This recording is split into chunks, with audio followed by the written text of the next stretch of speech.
تغان جادوگر کے سر پر یک لک سرخ بونا نمودار ہوا۔ اس کا وجود اپنے سر پر محسوس کر کے تغان جادوگر چونک پڑا۔ سرخ بونے کہو کیا خبر لائے ہو؟ تغان جادوگر نے اس سے مخاطب ہو کر پوچھا۔ بہت بری خبر ہے آقا، شہنشاہ دیو اور اس کے حواریوں نے مل کر پوری قوت سے ہمارے محل پر حملہ کر دیا ہے۔ اگر آپ نے محل کی حفاظت کے لیے بدصورت شہزادے اور اس کی کالی مخلوق کو معمور نہ کیا ہوتا تو اس وقت تک شہنشاہ سارے محل کو ملیا میٹ کر چکا ہوتا۔ اس وقت بدصورت شہزادہ اور اس کی مخلوق شہنشاہ دیو اور اس کی فوج کا راستہ روکے ہے، مگر آقا بدصورت شہزادہ اور اس کے ساتھی بھی ان کی تعداد سے بہت ہراساں ہیں، نامعلوم کب ان کے قدم اکھڑ جائیں۔ اگر بس سورج شہزادہ اور اس کی مخلوق شہنشاہ دیو کے راستے سے ہٹ گئی تو دوسری تمام طلسمی حفاظتوں کو بآسانی سے محل میں گھس جائے گی۔ اور سرخ بونا کہتے کہتے رک گیا۔ او نہیں، شہنشاہ دیو میری توقع سے زیادہ خوفناک نکلا، یہ میں نے سوچا بھی نہ تھا۔ کوئی نہیں سرخ بونے، تاغان جادوگر بھی کوئی عام جادوگر نہیں ہے، تم دیکھو میں اب کیا کرتا ہوں۔ شہنشاہ دیو کو اپنے سامنے گھٹنے ٹیکنے پر مجبور نہ کر دوں تو میرا نام بھی تاغان جادوگر نہیں۔ تاغان جادوگر نے ہونٹ کاٹتے ہوئے کہا۔ غصے کی وجہ سے اس کے جبڑے ابھر آئے تھے اور اس کی آنکھیں انگاروں کی مانند سرخ ہو گئی تھیں۔ اس نے آنکھیں بند کی اور تیز آواز میں منتر پڑھنے لگا، ساتھ ہی اس نے فضا میں ہاتھ لہرایا اور اس کے ہاتھ میں ایک چمکتا ہوا خنجر آ گیا۔ اس نے خنجر سے ایک انگلی پر زخم لگایا جہاں فوراً ہی خون ابھر آیا اور خون قطروں کی صورت میں نیچے گرنے لگا۔ تغان جادوگر بار بار اپنی کٹی ہوئی انگلی پر منتر پڑھ کر پھونک رہا تھا۔ چند لمحوں بعد اس نے آنکھیں کھول کر ہاتھ کو جھٹکا دیا تو کٹی ہوئی انگلی کا زخم خود بخود منمل ہو گیا۔ زمین پر جس جگہ خون کے قطرے گرے تھے، تغان جادوگر چند لمحے اس جگہ کو غور سے دیکھتا رہا۔ ٹھیک اس جگہ زمین پھٹی اور یک لک پھٹی ہوئی زمین کے اس حصے سے سرخ رنگ کا دھواں تیزی سے نکلنے لگا۔ اس دھوئیں میں آگ کی لپٹیں شامل تھیں اور اس میں سے ایسی آواز سنائی دے رہی تھی جیسے سینکڑے بدروہیں مل کر خوفناک انداز میں چلا رہی ہوں۔ سرخ دھواں، او آقا، تو آپ باباش کو بلا رہے ہیں؟ سرخ بونے نے انتہائی خوفزدہ لہجے میں تغان جادوگر سے کہا، اور پھر وہ خوفناک انداز میں سر پر سے غائب ہو گیا۔ تغان جادوگر سرخ دھوئیں کو دیکھ کر مسلسل کوئی منتر پڑھ رہا تھا اور اس میں سے تیز روشنی پیدا ہو گئی۔ دوسرے ہی لمحے تغان جادوگر کے سامنے ایک انتہائی آگ کی بلا نمودار ہوئی۔ اس بلا کی جسامت آگ جیسی تھی اور اس کا جسم ایسا تھا جیسے اس کے بدن پر کسی نے کھال اتار دی ہو۔ اس کے سارے بدن پر خون چمک رہا تھا۔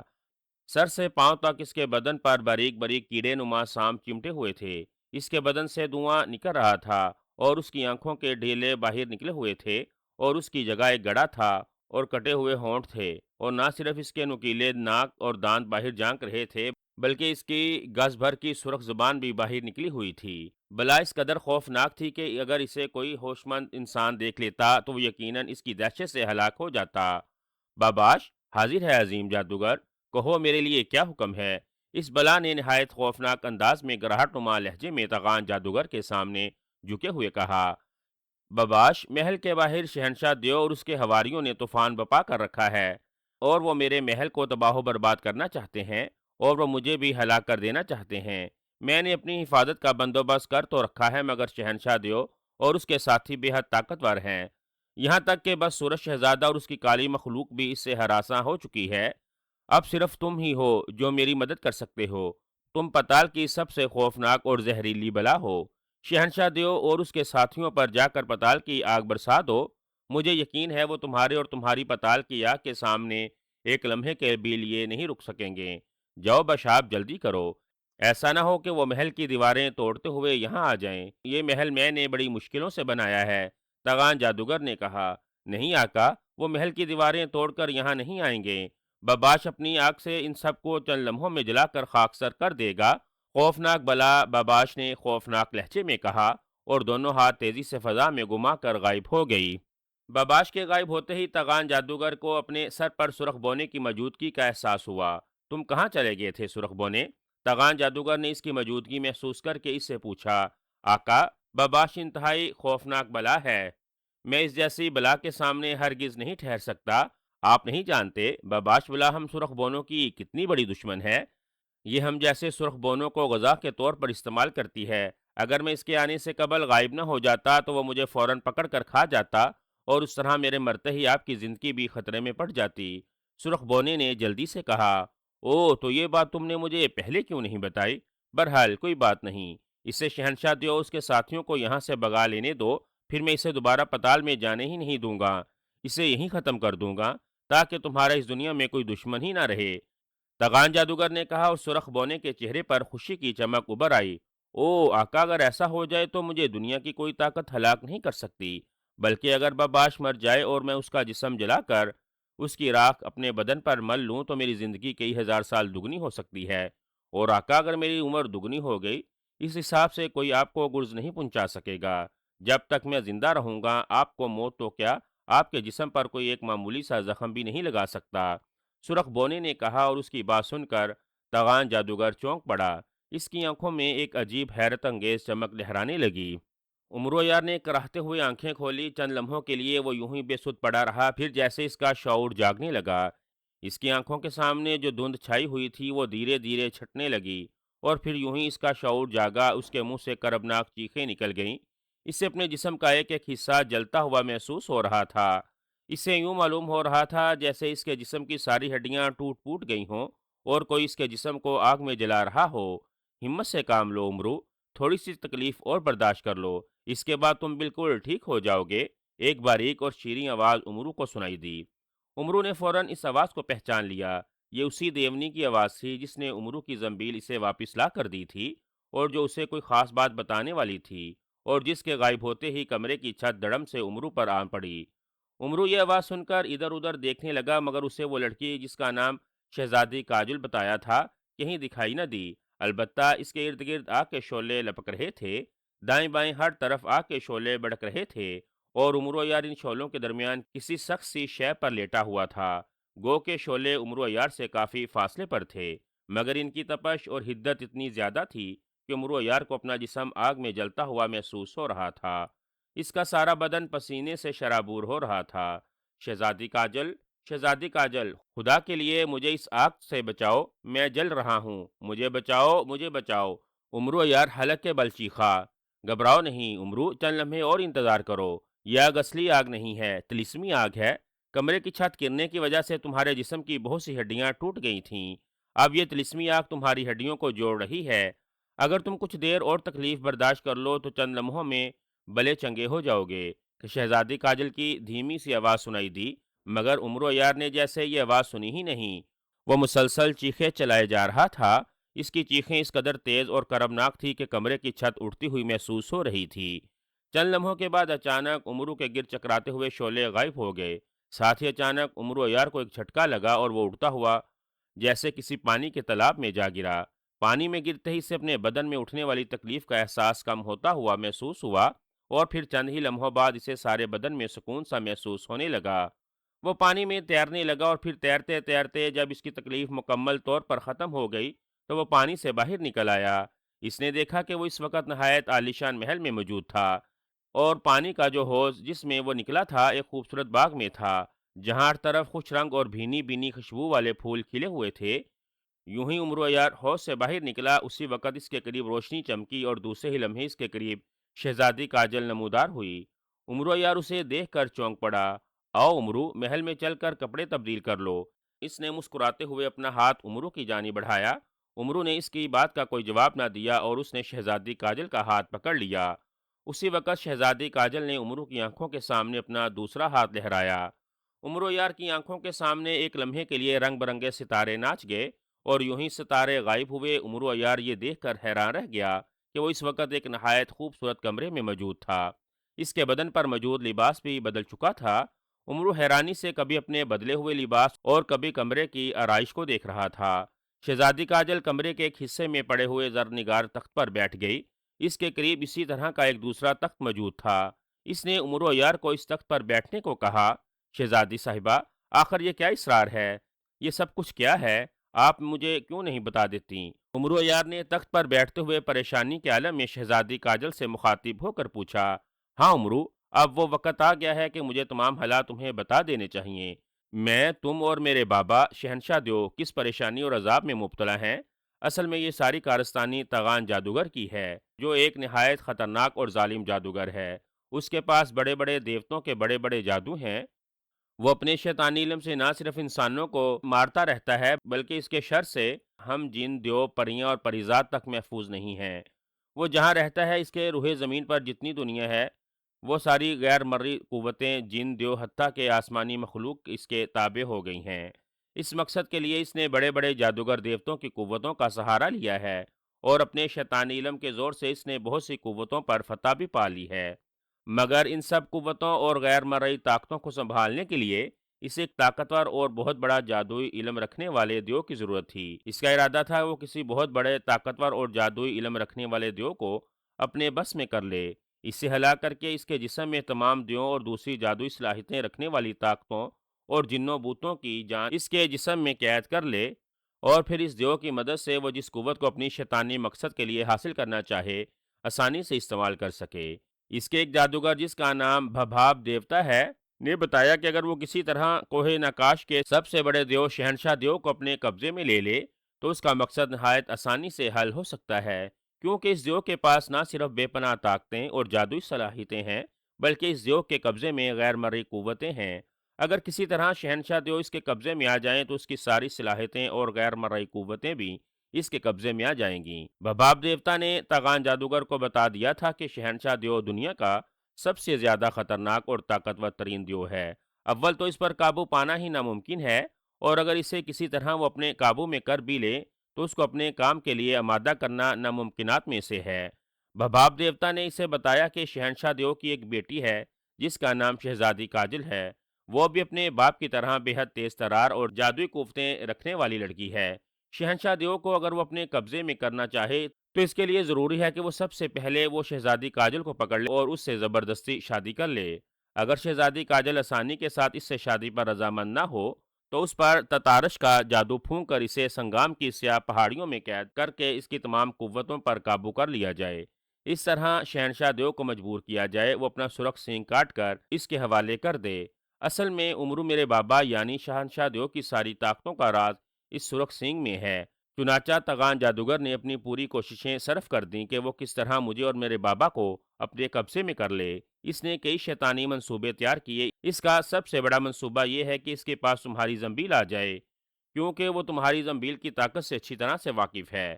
یا تو وہ کسی طرح تمہاری زنبیل حاصل کر لے، اس میں مجھے اور میرے بابا کو قید کر لیتا، یا پھر وہ چاہتا تھا کہ ہمارے محافظ خاص دیو اجگو دیو کو اپنے ساتھ ملا کر اس کے ذریعے مجھے اپنی گرفت میں لے لے، یا پھر اس کی مدد سے میرے بابا کا سرخ سینگ حاصل کر لے۔